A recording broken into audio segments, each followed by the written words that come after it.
नमस्कार मित्रांनो, मी राहुल भारती. भ्रष्ट व्यवस्थेची ऐसी की तैसी या सत्रात पुन्हा एक वार आपले स्वागत करतोय. मित्रांनो, राज्यभर गाजलेला शालार्थ आय डी घोटाळा, यात राज्यात बऱ्याच ठिकाणी कारवाई झाली. आता उत्तर महाराष्ट्रातला या संपूर्ण व्यवस्थेतला उच्च पदस्थ असा एक शिक्षण उपसंचालक, त्यांचं नाव नितीन उप असतील, त्यांना परवा अटक झाली. त्याचं स्वागतच करायला हवं. आता विषय असा आहे की हे जे शालार्थ आय डी शिक्षण उपसंचालकांनी दिले, हे काही त्यांनी त्यांच्या मनाने दिले असं म्हणता येणार नाही. त्यांच्याकडे जो प्रस्ताव आला असेल, त्या प्रस्तावावर त्यांनी छानबीन करून म्हणा किंवा कसं, तरच त्यांनी ते प्रस्ताव मंजूर केले. मात्र या ठिकाणी केवळ उपसंचालकावर कारवाई झाली. यात कुठेतरी पाणी मुरतंय. म्हणजे ज्या शिक्षण संस्थांमधून हे प्रस्ताव आले शिक्षकांचे, शिक्षकेतर कर्मचाऱ्यांचे, हे नक्कीच बोगस होते आणि त्याच्यामुळे एकूणच राज्याच्या आर्थिक परिस्थितीवर ताण आला आणि म्हणूनच की काय या सगळ्या कारवाई होत आहे.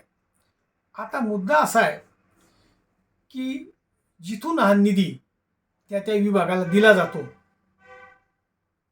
ते शिक्षण आयुक्तांचं कार्यालय, त्यांच्याकडे एक BDS प्रणाली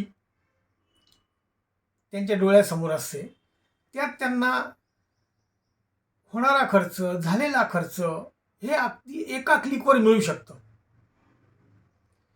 काही प्रोव्हिजन केलेली असते खर्चामध्ये, पण त्यांना जर ती प्रोव्हिजन संपताना दिसत असेल, मग त्यांनी त्याची पडताळणी केली का? आणि केली जर असती, हा घोटाळा कधीच उघडकीस आला असता. एवढंच नव्हे, अनेक माझ्यासारख्या सामाजिक कार्यकर्त्यांनी अगदी पुराव्यानिशी या सगळ्या प्रकरणाच्या तक्रारी आयुक्त शिक्षण मोहन यांच्या कार्यालयाकडे केल्या होत्या गेल्या 7-8-10 वर्षात. पण या 7-8-10 वर्षातले जे म्हणून शिक्षण आयुक्त होते, आणि विशेष म्हणजे हे सगळे शिक्षण आयुक्त IAS होते, वरिष्ठ IAS होते, यांच्याही लक्षात येऊ नये का? इतर वेळा तर भारी चाणक्षपणा यांचा असतो. पण जर प्रोव्हिजन करून ठेवली आहे 300 कोटीची, याचा अर्थ की निम्मेच त्याच्यापैकी खर्च होणार असतो किंवा 300 कोटीपैकी 200 खर्च होणार असतो. पण जर 300 कोटी खर्च होतोय असं यांच्या लक्षात येऊ नये का? ते जर तेव्हा त्यांनी लक्षात घेतलं असतं तर या घोटाळ्याला सन 2010-11 मध्ये चाप बसू शकला असता आणि पुढे जाऊन सर्वसामान्यांचं हा विश्वासघात टळला असता. आज जे पुढे काही शिक्षक भरती झाली आहे, नेमणूक झाली आहे, त्यांनी नक्कीच लाखो रुपये देऊन स्वतःची नियुक्ती करून घेतली होती. आता त्यांचे लाखो रुपये पाण्यात गेले, त्यांच्यावर गुन्हे दाखल होणार, हे ओघाने झालं. मग यामध्ये संपूर्ण राज्याची ज्यांच्याकडे पूर्णतः जबाबदारी होती आर्थिक नियोजनाची, ते राज्याचे शिक्षण आयुक्त महोदय हे याच्यात प्रमुख आरोपी केले पाहिजे. यांची चौकशी झाली पाहिजे. मी तर म्हणतो, हे जे शिक्षण उपसंचालक नागपूरचे आणि नाशिकचे ज्यांना तुरुंगात पाठवलं गेलं, त्यांच्यासोबत किंवा त्यांच्या आधी राज्याचे त्या कालावधीतले शिक्षण आयुक्त यांना देखील तुरुंगात धाडलं पाहिजे आणि यांची सखोल आणि सर्वंकष चौकशी झाली पाहिजे. तर अशी प्रकरणं यापुढे थांबतील आणि जनतेची दिशाभूल होणार नाही, फरफाट होणार नाही आणि विश्वासघात देखील होणार नाही.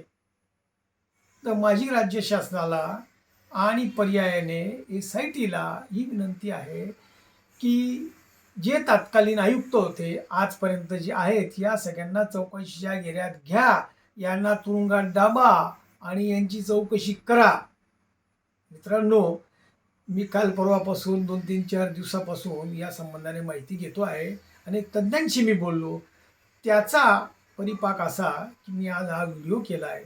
माझा हा व्हिडिओ, माझं हे विवेचन जर आपल्याला पसंत पडलं असेल तर माझ्या या व्हिडिओला जास्तीत जास्त लाईक करून शेअर करा आणि माझ्या या यूट्यूब चॅनलला अधिकाधिक सबस्क्राईब करा अशी नम्र विनंती करतो. येथेच थांबतो. जय हिंद, जय महाराष्ट्र.